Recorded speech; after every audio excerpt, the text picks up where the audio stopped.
실제로도 인텔의 10나노, 지금 10나노는 네. TSMC 7나노만큼 밀도가 높습니다. TSMC 7나노랑 인텔 10나노, 삼성 7나노 이런 식으로 비교할 것도 또 아니라고 보시면 되죠. 회사 간 비교해서 어떻게 될지는 사실 모릅니다. 이제 극단적으로 지금 삼성의 5나노 같은 경우는 TSMC 5나노랑 많이 차이가 납니다. 이제 뭐 인텔 망했다에 좀 여러 측면을 봐야 되는데 네. 뭐 디파인을 잘 해야 되겠다. 이게 망했다, 네, 망할 것이다 그거는 아니다는. 반도체 제국의 미래 저자이신 정인선 작가님을 모셨습니다. 반갑습니다. 네, 안녕하세요. 네. CPU는 이제 x86 위에서 AMD와 경쟁을 막 많이 하잖아요. 근데 최근에 애플이 이제 노트북용 반도체를 내놨어요. M1 칩. 여기에 대해서 뭐 굉장히 AMD 쪽에서도 좀 우려를 하고, 리사수 박사도 그때 CES 끝나고 네, 기자간담회에서 그렇죠. 대단하고 되게 위협적이다 이런 인터뷰를 했던 것 같은데, 이게 왜 좀 위협적이라고 하는 건지. 인텔도 보면 이런 말을 했습니다. 라이프 스타일 회사보다는 CPU 잘해야 된다. 아, 예, 맞아요. 뭐 이 말을 해석해 보면 잘 만들었다는 뜻인 거죠, 그쪽에서. 근데 역시나 또 CPU를 잘 만든다는 게 뭔지 생각을 해봐야 되는데, 원래 애플 맥은 X86을 썼습니다. 인텔 ISA로 된 프로그램이 여기서도 돌고 저기서도 돌고, 포토샵도 X86으로 써 있고, 네. 프리미어 이런 거 막 쓰여 있고, 뭐 하여튼 수많은 앱에 X86으로 쓰여 있습니다, 이제. 애플 그 맥북에서 돌아가는 앱들을 그렇죠, 말씀하시는 네. 거죠. 프로그램들. 네, 그거를 근데 예전 ARM 기반의 애플 실리콘으로 넘어가려고 하면 안 돌아가지 않습니까? 그러면 이런 걸 어떤 식으로 해결하냐 하면, 뭐 세상에 있는 수많은 개발자를 모아서 당장 1년 내로 하라 그러면 못 합니다, 이거. 아, 그게 다시 다 네. 써야 되는 거예요? 뭐 다시 컴파일을 돌리고, 생각보다 뭐 컴파일 자체는 간단할 수 있는데 네. 호환성 문제가 뭐가 생길지 모릅니다, 이거는. 아, 이게 코드 중에 잘 돌아가는 건 뭐 5년, 10년 전에 있던 건 그대로 쓰는데, 가서 암용으로 컴파일 해보면 이거 잘 안 되고, 뭐 어디 구석에서 문제 일으키는 애들이 나오고 그럽니다, 예, 예. 사실은. 특히나 이 코드 기반을 X86에서 암으로 프로그래밍 회사가 통째로 넘어가는 건 굉장히 힘들죠, 일반적으로. 거의 뭐 이민 가는 거랑 비슷한 건가요? 사람으로 치면? 뭐 그렇죠. 거의 그런 수준으로. 뭐 그거보다 힘들 수 있죠, 아, 사실. 그거 힘들다. 네. 네. 알겠습니다. 여기서 이제 애플 실리콘이 하나 큰 일을 합니다. 원래 그러면은 우리가 해볼 수 있는 생각이 실시간 번역을 생각해 볼 수 있죠. 여기 X86으로 쓰여진 프로그램이 있으면, 야, 이거 실시간으로 암으로 바꾸면 되잖아. 뭐 이 네. 생각은 전 세계 사람이 다 했겠죠, 사실은. 근데 그걸로 제대로 된 일이 별로 없습니다, 지금까지. 너무 느려서. 그래서 제가 예를 들면 X86 기반 애플 맥을 쓰다가 네. M1으로 넘어왔는데, 그래서 그 포토샵을 실행을 시켰어요. 제가 네네, 미디어 하는 사람인데. 근데 애플 실리콘 좋다더니 성능이 절반이에요, 해봤더니. 그러면은 사람들 안 넘어가고 뭐 사지도 않을 거고. 근데 이거를 사지 않으면은 개발 회사가 왜 M1용으로 코드를 짜겠어요? 안 짜지. 아, 그렇죠. 생태계가 안 만들어지는 거죠. 그렇죠. 네.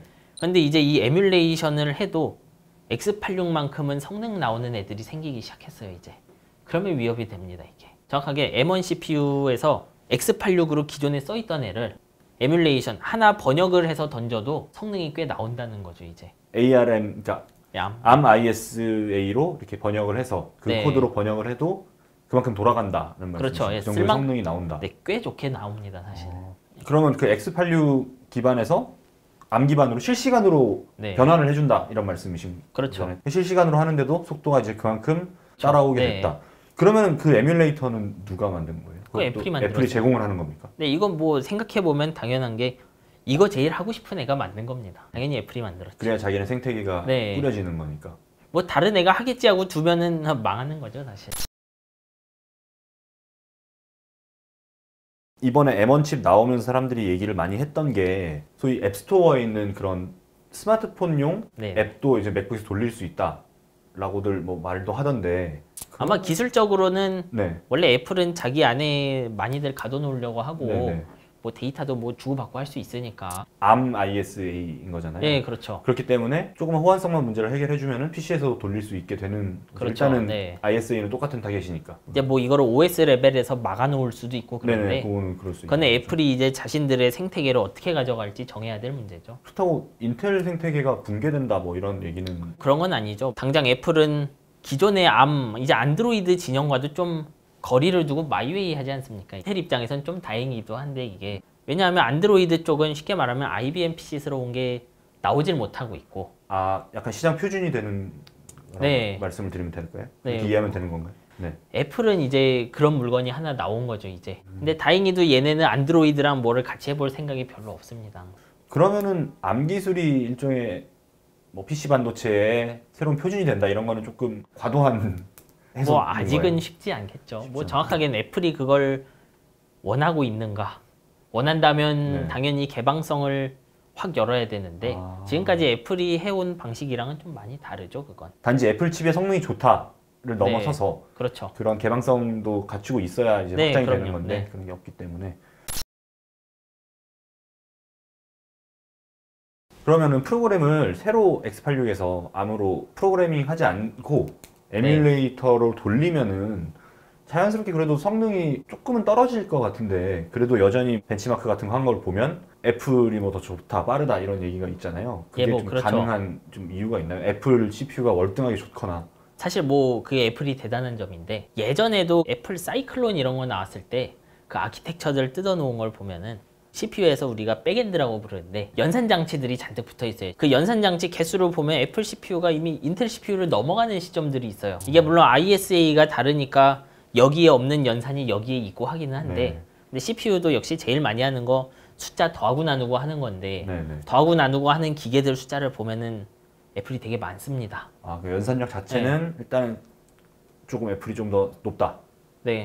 네. 그리고 그렇게 연산력이 높으니까 에뮬레이터를 돌리고서 페널티가 나도 뭐 해볼만 한 게 된 거죠, 이제. 아, 그걸 감수하고 혹은 그 정도의 성능을 좀 소위 말해서 까고 나서도 애플에서 돌아가는 게 꽤 잘 네. 돌아간다 이렇게. 그러니까 어떻게 보면 호환성을 과거의 X86 호환성을 가져가면서도 그 성능도 더 잘 나와줘야 되니까 원가를 더 투입한 거라고 볼 수도 있죠. 네. 그러면은 정말 나중에 어도비 같은 회사들이 암 기반으로 새로 프로그램을 싹 해서 프로그램을 내놓는다 치면 훨씬 잘 돌아가겠네요. 에뮬레이터에 다른 손실이 없으면은. 그렇죠. 그렇게 되면서 생태계가 확 바뀌어 나가는 거죠. 처음 구멍 뚫는 게 힘든 것이지. 아, 갈 길이 멀지만 일단 지금까지 나온 스코어로 보면 네. 굉장히 좀 파괴적인 정말 강력한 가능성은 있다. 가능성은 있다 이렇게. 뭐 이건 볼 수- 지켜봐야 되겠지만 네네. 애플 입장에서도 이런 킬러 애플리케이션 중요한 앱들은 가서 이제 달라붙어갖고 호환성 문제 생기면 다 도와주고 하면서 아, 예, 예. 어떻게든 돌아가게 만들어 놓고 엔비디아가 게임사의 직원들 파견해서 예, 도와줬던 그렇죠. 예, 것처럼. 아마 밑에서는 그런 일들을 하고 있을 거라고 생각해요. 실제로 예. 사람들이 많이 찾는 예, 말, 의지가 말씀- 굳건하다면 네. 저희 이제 반도체 관련 뉴스들을 많이 소개를 할 때 보면 예. 댓글들이 많이 달리는데 그 중에서도 제일 사람들이 치열하게 싸우고 궁금해하는 게 대만의 TSMC가 예. 7나노 공정에 들어갔다. 근데 인텔의 10나노보다 그게 못하다. 혹은 인텔의 아. 10나노가 낫다. 인텔이 7나노까지 가면은 TSMC 7나노를 훨씬 이기는 거다. 이제 그런 얘기들이 있더라고요. 이게 뭐가 진실이고 그 숫자는 도대체 무슨 아, 그런 의미가 예. 있나? 예, 좀.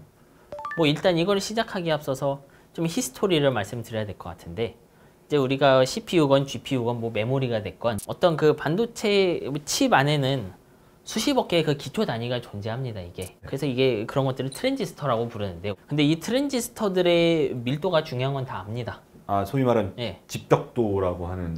예, 그렇죠. 뭐 트랜지스터가 많으면 집적도가 높은 거죠. 그죠. 한 예. 같은 공간이라고 치면 예. 많은 트랜지스터가 있으면 집벽도가 높다. 예. 그래서 그게 중요하다고 예, 많이 그래서 얘기하죠. 처음에는 요 밀도 높아지는 걸 좀 보기 위해서 그 트랜지스터의 특정 부분의 길이를 놓고 계속 비교를 하기로 한 겁니다. 쉽게 말하면. 어떻게 보면 이제 제가 이 세상 사람들의 키를 좀 재고 싶은데 전체 키를 잴 수가 없어갖고 모든 인간이 손가락 길이만 재고 있는 거랑 똑같은 손가락 거죠. 길이를 네, 가지고 그렇죠. 그냥 네. 키를 유추하는. 네, 그렇죠. 그런 어떤 대표 값으로 쓰려고 하는 거죠. 어떤 뭐 밀도나 기술의 성숙도를 표현하는 대표 값으로 쓰려고 해서 처음엔 이게 게이트 넓이를 이런 걸 썼는데 네네.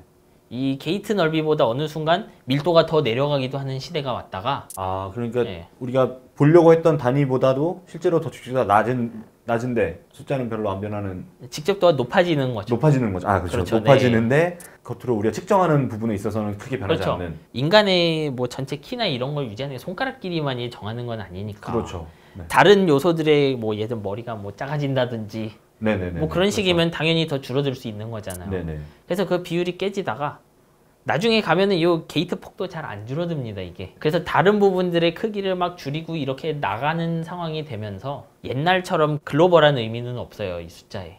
아, 그 나노 네. 앞에 붙는 숫자가. 그렇죠. 이제는 그래서 회사 간 그 숫자를 비교하는 건 의미가 없죠. 서로 다른 방식으로 트랜지스터의 어떤 부분 사이즈를 더 줄이고 덜 줄이고 했기 때문에 네네. 이건 제 생각인데 볼멘 소리가 나올 수 있죠. 예를 들면 인텔이란 회사는 지금은 존재하지 않지만 요 손가락에 해당하는 숫자를 덜 줄이고 대신 다른 데서 사이즈를 팍팍 줄여놨는데, 예를 들면 저쪽에서 우린 이거 줄였다 이래버리면 뭐 황당할 수 있죠 사실. 우린 이게 줄였으니까 우리가 더 나은 거야 이렇게 네. 얘기를 해버리는 거죠. 이제 그렇다 보니까 아예 이런 숫자 자체를 통용해서 쓰지 않고 그냥 자기 회사들마다 뭐 현대차 뭐 17년형 소나타, 18년형 소나타 가듯이 그냥 다음 세대에 넘어가서 밀도 낮아지고 하면 숫자를 맞춰서 붙여주는 거죠 이제.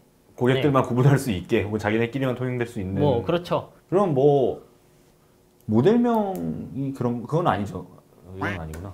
엘더레이크라든지 예를 들어 뭐 아이스레이크 그런 거는 다른 거잖아요. 아, 그런 거는 인텔의 코드명이죠. 코드명이죠. 제품. 코드명이랑 다른 문제인 거고. 그 코드명에 붙어서 이제 인텔 10나노 이넨스드 핀팻 이런 거를 핀팻, 쓰는 거죠. 핀팻 공정 뭐 이런 네. 거죠. 정확하게는 알더레이크가 그런 걸 쓴다고 하면 그 알더레이크의 밀도를 정하는 거죠, 걔네가. 그러면은 저희 같은 일반 소비자 입장 혹은 뭐 투자자 입장에서 네. TSMC의 그 7나노와 인텔의 10나노를 비교할 수 있는 부분이 있나요? 뭐가 더 낫다라고 그래도. 인텔 TSMC 이런 식으로 비교하는 건 이제 쉽지 않고 좀 네네. 전문적인 벤치마크들을 보는 게 좋습니다. 뭐 실제로도 인텔의 10나노, 지금 10나노는 네. TSMC 7나노만큼 밀도가 높습니다. 더 높을 수도 있고. 근데 이제 트랜지스터의 특성을 정하는 건 사실 밀도뿐만은 아니니까. 네네. 뭐 전류 특성이 더 좋다든지 이런 것들도 있어서, 그래서 사실 이제 볼 때는 삼성 10나노에서 삼성 7나노 이런 식으로 넘어가는 걸 보면 되지. 아, TSMC 뭐 7나노랑 인텔 10나노, 뭐 삼성 7나노 이런 식으로 비교할 것도 또 아니라고 보시면 되죠. 한 회사의 제품이 네. 뭔가 다음 단계로 나갔을 때 그게 뭐 숫자가 줄어드는 것도 네. 있지만 말씀하신 대로 뭐 전류가 어떻게 흐른다든지 뭐 그 폭이 더 좁아지고 이제 다양한 네. 게 결합이 돼서 나오는 결과값을 비교를 해야지, 단순히 숫자만으로 우리가 뭐 3나노를 시작했어요, 니들보다 나아요, 이렇게는 좀 비교하기가 예, 힘들다. 그렇죠. 뭐 삼성 3나노가 삼성 5나노보다 좋게 하겠죠. 근데 이게 그 회사 간 비교해서 어떻게 될지는 사실 모릅니다. 이제 극단적으로 지금 삼성의 5나노 같은 경우는 TSMC 5나노랑 많이 차이가 납니다.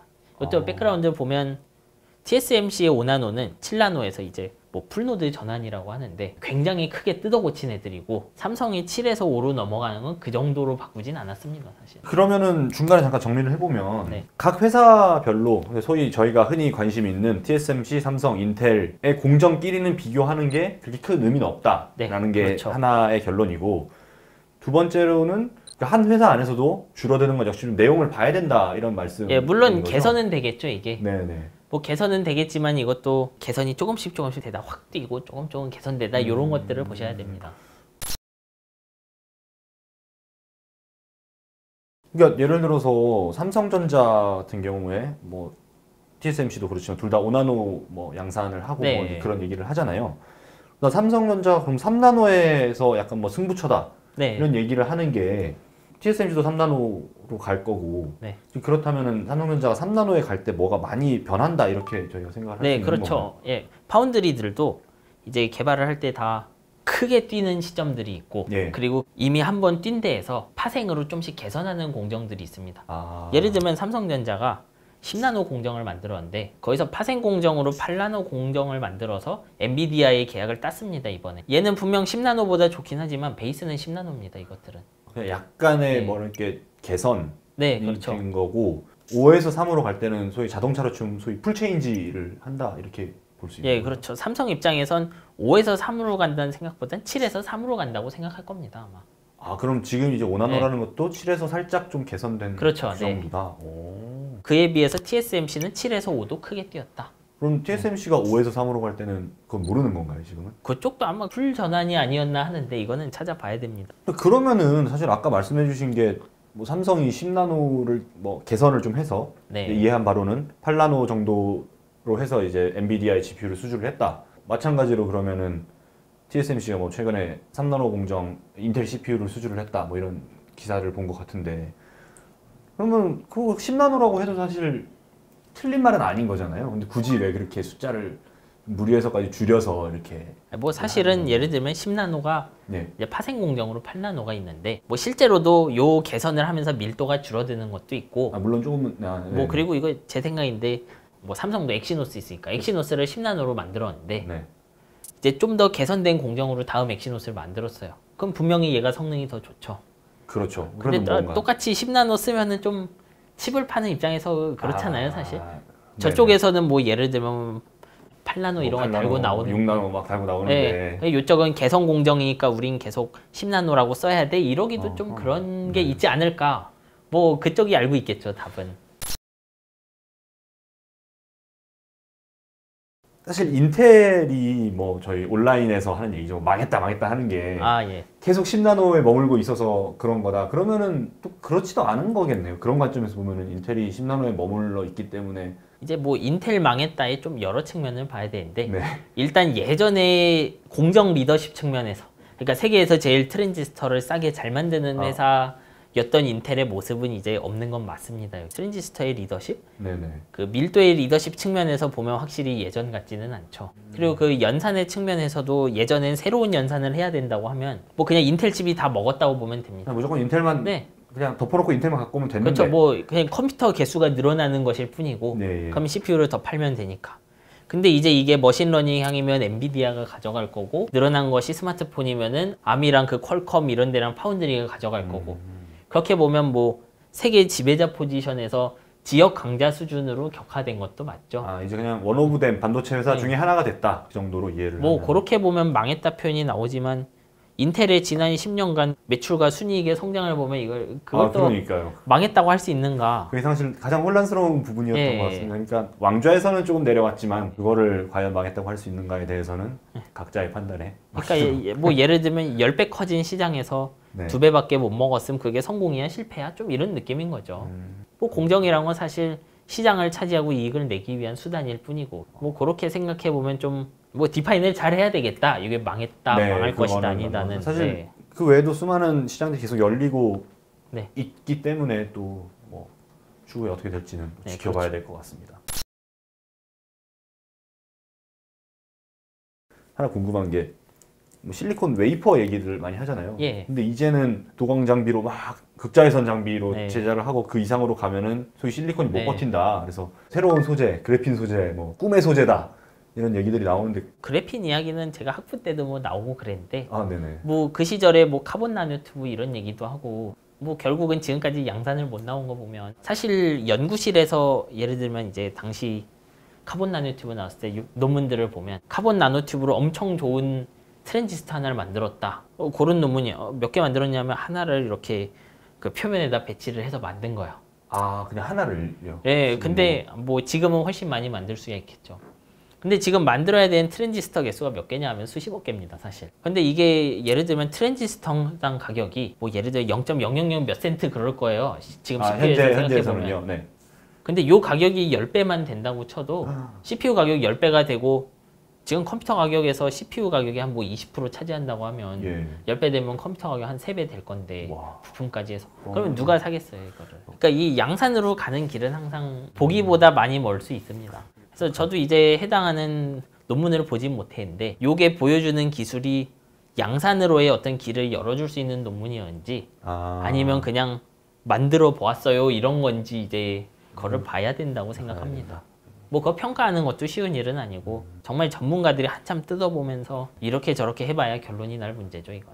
네, 지금까지 긴 시간 동안 이 반도체가 또 어떤 언어를 받아들여서 어떤 식으로 일을 하는지부터 시작을 해서 그런 과정에서 뭐 인텔과 애플이 생태계를 어떻게 꾸려가고 또 추후에 어떻게 될지 그리고 마지막으로 많은 분들이 궁금해했던 그런 나노 공정의 숫자에 대한 얘기까지 이렇게 쭉 정말 반도체에 대해서 저희가 궁금했던 부분을 모두 긁어주셨는데요. 뭐 정말 이 귀한 시간을 내주셔서 감사하고 또 앞으로도 또 종종 시간을 내서 이렇게 또 새로운 기술이 나오거나 또 애플이 뭔가 새로 내거나 네. 인텔이 또 뭘 새로 내면은 또 한 번씩 와서 좋은 설명을 해주시면 좋을 것 같습니다.